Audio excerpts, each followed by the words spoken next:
Hi friends, solo leveling season 3 episode 3 தான் இன்றைக்கி பார்க்க போகிறோம். இது ஸ்டார்டிங்கில் வந்து ஒரு பில்டிங் காட்டுறாங்க. இது அமெரிக்காவில் தான் காட்டுறாங்க. அமெரிக்காவில் பெரிய கில்டான ஸ்கேவெஞ்சர்ஸ் கில்டு தான் காட்டுறாங்க. ஸ்கேவெஞ்சர்ஸ் கில்டில் 2 பேர் நின்றுட்டு இருக்க மாதிரி காட்டுறாங்க. அங்கே ஒருத்தன் மன்னிச்சிடுங்க சார் அப்படின்றான். அந்த லேடி காட்டுறாங்க. அந்த லேடி யாருன்னு கேட்டிங்கன்னா, இந்த லேடி பேர் தான் வந்து லேடி செல்லர். இவங்க பவரே என்னென்னா, ஒரு எஸ் ரேங்க் பவருக்கு மேலே இருக்கிறவங்களுடைய பவரை வந்து இவங்களால் ஒரு 10-15% இன்க்ரீஸ் பண்ண முடியும். அது இன்க்ரீஸ் பண்ணி அவங்கள வந்து இங்கே ஸ்கேவெஞ்சர்ஸ் கில்டுக்கு எடுத்துகிட்டு வர்றது தான் இவங்களுடைய வேலை. ஹீரோக்கும் இந்த மாதிரி பவர் எங்கே ஏற்றலான்னு ட்ரை பண்ணும்போது ஹீரோ வந்து இந்த மாதிரி பவர் செக் பண்ணலான்னு உள்ளே போகும்போது அது பவர் வந்து லிமிட்டே இல்லாத பற்றி இவங்க வந்து பயந்துருவாங்க. பயங்கர நடுக்கத்தில் பயங்கரமாக பயந்துருவாங்க. அந்த பயத்தில் வந்து இன்னும் அவங்க வெளியே வந்திருக்க மாட்டாங்க. அதனால் வந்து ஹீரோ வந்து பவர் இன்க்ரீஸ் பண்ணாதனால ஸ்கேவெஞ்சர்ஸ் கில்டுக்கு எடுத்துகிட்டு வர முடியல. மன்னிப்பு கேட்பாங்க. அதனால் இங்கே நடந்ததுக்காக கில்டு மாஸ்டர்கிட்ட சாரி கேட்டுருக்கும்போது அந்த கில்டு மாஸ்டர் சொல்லுவான், நான் ஒன்றும் உங்களை மன்னிப்பு கேட்கறதுக்காக கூப்பிடலாங்க, என்ன நடந்துச்சுன்னு கேட்கறதுக்காக கூப்பிட்டேன் அப்படின்னு. சார், லேடி செல்லர் கவனிச்ச வரைக்கும் அண்டர் சன்கின் வு ஒரு கிங்கு சார். கிங்கா? அப்போனா லேடி செல்லர் அவங்க ஒரு நேஷனல் லெவல் அண்டரா? நான் உங்களுக்கு தெளிவாக ஒரு விஷயத்த சொல்கிறேன் அப்படின்னு சொல்லிட்டு ரெண்டாவது விழிப்புணர்வு அடையிற எல்லாருமே வந்து அவங்க பவரை வந்து வேறு ஒரு இடத்துலேருந்து தான் அடைவாங்க. வேறு ஒரு சோர்ஸ்லேருந்து தான் அவங்களுக்கு பவர் வரும். அந்த இடத்த வந்து என்னால் அவங்கள இது பண்ணும்போது என்னால் பார்க்க முடியும். அந்த இடத்துல வந்து ரொம்ப வெளிச்சமாகவும் ரொம்ப பவர்ஃபுல்லாகவும் இருந்துச்சுன்னா அவங்க தான் கிங்குன்றோம். அவங்க தான் வந்து நேஷ்னல் ஹண்டர்ஸ். ஆனால் சஞ்சுனுவுக்கு வந்து எந்த இடத்துலேருந்துமே பவர் வரல. ஏன்னா அந்த பவர் அவனுக்குள்ளேயே தான் இருக்குது. அந்த டார்க்னஸ் அப்படின்னு சொல்லிட்டு பயந்துனே சொல்கிறாங்க.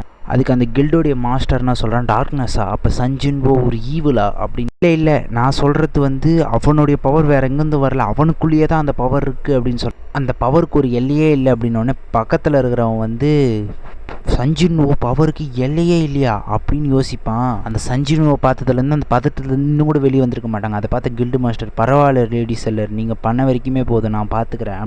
யாரெல்லாம் ஹீரோவை மாசாக நினைக்கிறீங்களோ அவங்களாம் ஒரு ஃபயர் எமோஜி கமெண்ட்டில் போட்டு மாஸ்டர் கூட இருக்கிற அந்த அசிஸ்டண்ட் கூப்பிட்டு வாங்க என் கூட போகலாம் அப்படின்னு சொல்லிட்டு கூப்பிட்டோன்னு, எங்கே சார் அப்படின்னு B24 போருக்கு போகணும். அதுக்கு அவன் சரிங்க சார் போகலாம் சார் அப்படின்னு. அப்புறம் அவங்க 2 பேரும் லிஃப்ட்டில் போகும்போது பேசிகிட்டே போவாங்க. அந்த கில்டு மாஸ்டர் சொல்லுவான், லேடி செல்லர் பவர் மூலமாக சஞ்சினு வழி கொண்டு வர முடியலன்னா வேறு முறையாக தான் கொண்டு வரணும். உனக்கு ஃபஸ்ட்டு எஸ் ரேங்க் கேட் ஞாபகம் இருக்கா அப்படின்னு. அதை எப்படி சார் மறக்க முடியும்? வெஸ்டர்ன் அமெரிக்காவை மொத்தமாகவே காலி பண்ணிச்சு. நம்மகிட்ட இருந்த சிறந்த ஹண்டர்ஸ் மொத்த பேரும் சேர்ந்து ஃபைட் பண்ணியுமே அதில் 5 ஹண்டர் தானே சார் மிச்சம் இருந்தாங்க. அந்த 5 ஹண்டர் தானே சார் இப்போ நேஷனல் ஹண்டராக இருக்குது அப்படின்னு இவங்க பேசிகிட்டு இருக்கும்போதே கொஞ்சம் ஒரு 2 கிளிப்பு கழிச்சு அந்த காமேஷ் டிராகனை காட்டுவாங்க பாருங்கள். பயங்கர மாசாக இருக்கும். சிங்கிள் பீஸ்ட் அவ்வளோ ஹண்டர்ஸை கொண்டிருக்கு அப்படின்னு சொல்லிட்டு பெருமையாக அந்த மாஸ்டர் பற்றி பேசிகிட்டே அவனுங்க 2 பேரும் அப்படியே நடந்து போவானுங்க பொறுமையாக. அப்போ வந்து அவன் வந்து கேட்பான், அவ்வளோ பெரிய அந்த பீஸ்ட் வந்து நம்மளுக்கு ஒரு கிஃப்ட்டை விட்டுட்டு போயிருக்குன்னு சொன்னால் நீ நம்புவியானு?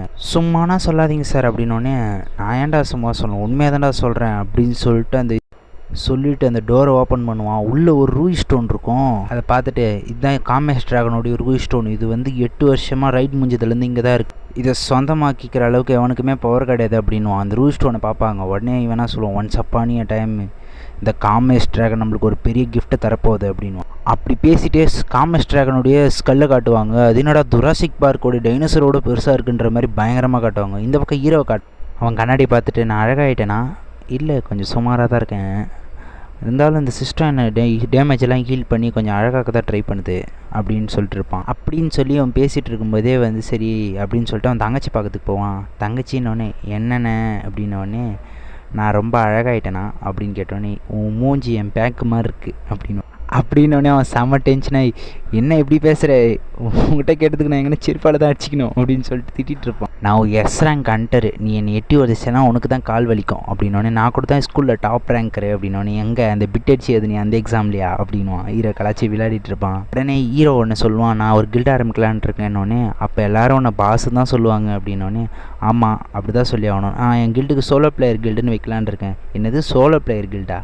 உனக்கு பேரே வைக்க தெரியாதா அப்படின்னோடனே, ஏன் அந்த பேர் நல்லா இல்லையா அப்படின்னோடனே, நீ ஏன் ஷேடோ சம்மன் மட்டும் தான் உன் பவர், உன் பேருக்கும் அந்த பவருக்கு ஏதாவது சம்மந்தம் இருக்கா அப்படின்னு சொல்லிட்டு ஹீரோவை வச்சு கலாச்சிட்ருப்பா. இந்த கதையிலே ஹீரோவை கலாய்க்கிற ஒரே ஆள் ஹீரோ தங்கச்சி மட்டும்தான். ஓ, இந்த பேர் நல்லா இல்லையா, அப்போ வேறு நான் எந்த பேர் வைக்கிறது அப்படின்னு நீயே சொல்லு அப்படின்னு சொல்லிட்டு யோசிச்சுட்டு இருக்கோம். ஆஜின் கில்டுன்னு வை, என் பேர் ஜீனா, கூட சித்துப்பட்டா ஆஜின் கில்டு அப்படின்ற மாதிரி சீனத்தானா நாட் ஒன் மாதிரி ஒரு பேர் சொல்லுவாங்க. அது கேட்டு ஹீரோவும் இதுவும் நல்லா தானே இருக்குது அப்படின்ற மாதிரி உட்காந்து வச்சுட்டு இந்த பேரே வச்சிடலாம் சூப்பராக இருக்குது அப்படின்னோடனே அப்புறம் ஹீரோனி காட்டுவாங்க. ஹீரோனி வந்து பெட்டில் பட்டு உருண்டுக்கிட்டே, நான் அவங்ககிட்ட ரொம்ப வலிஞ்சிட்டணும் அப்படின்ற மாதிரி உட்காந்து பேசி, அப்புறம் பரவாயில்ல அவன் என் உயிரியே காப்பாற்றிருக்கான், அப்புறம் நான் ரொம்ப வலிஞ்சிட்டணும் அப்படின்னு சொல்லிட்டு திருப்பி படுத்துட்டு ஐதிரியே அப்படியே தூங்கிடுவாங்க. தூங்கினோடனே கனவுல வந்து ஒரு கனவுல யாரோ அவங்க கையை பிடிச்சி இழுக்கிற மாதிரி இருக்குது. யாராதுன்னு பார்த்தா செத்து போன அந்த எஸ் ரேங்க் கீழே அவன் என்ன சொல்லுவான், ஹீரோவை வந்து ஜாக்கிரதையாக இருக்க சொல்லி ஹீரோடைய அந்த பவரே அவனுக்கு ஆபத்தாயிடும் அப்படின்னு சொல்லுவான்.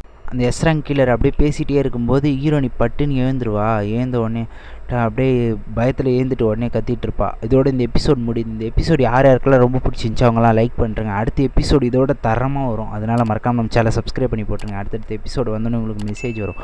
மறக்காமல் கீழே கமெண்ட்டில் எதனா ஒரு ஆர்ட் போட்டு போயிடுங்க.